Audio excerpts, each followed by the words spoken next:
વડોદરામાં ટ્રાફિકના નિયમોનો ભંગ કરનાર સામે કાર્યવાહી કરાઈ છે। વારંવાર નિયમ તોડતા વાહન ચાલકોના લાયસન્સ સસ્પેન્ડ। 106 વાહન ચાલકોના લાયસન્સ સસ્પેન્ડ કરવામાં આવ્યા।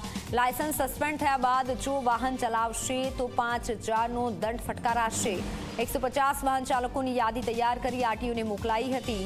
યાદીના આધારે 150માંથી 106 વાહન ચાલકોના લાયસન્સ સસ્પેન્ડ કરાયા છે। બાકી 44 વાહન ચાલકો વડોદરા બહારના છે, જે તે જિલ્લા અને રાજ્યની સંબંધિત કચેરીઓની પણ જાણ કરાઈ છે। 30 થી 35 ઈ મેમો ન ભરનાર સામે તવાઈ બોલાવી। રોંગ સાઈડ વાહન ચલાવનાર, ટ્રાફિક સિગ્નલનો ભંગ કરનાર તેમજ ચાલુ વાહને ફોન પર વાત કરનાર વાહન ચાલકો સામે એફઆઈઆર નોંધાઈ છે।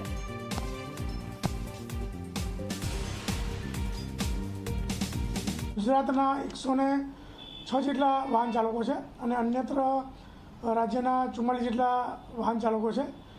તો અન્ય રાજ્યોમાં પણ આરટીઓ દ્વારા લખીને મોકલી આપવામાં આવ્યું છે કે ભાઈ આ લોકોના લાયસન્સ રદ કરવા, કારણ કે એ લોકો વારંવાર નિયમોનો ભંગ કરે છે અને એમના ઈ ચલણ વધારે છે। અને આ રદ કર્યા બાદ પણ સીપી સરની સૂચના માર્ગદર્શન મુજબ અમારી ટીમ એ જ જેમના લાયસન્સ રદ થયા છે એ લોકોને શોધે છે, એમને શોધવાનો પ્રયત્ન કરે છે કે હવે તો એ લોકો વગર લાયસન્સે ગાડી નથી ચલાવતા, અને જો એ લોકો લાયસન્સ વગર ગાડી ચલાવતા પકડાશે તો એમના વિરુદ્ધ પણ કાયદેસરની કાર્યવાહી કરવામાં આવશે અને જરૂર પડે ગુનો દાખલ કરીને ફરિયાદ દાખલ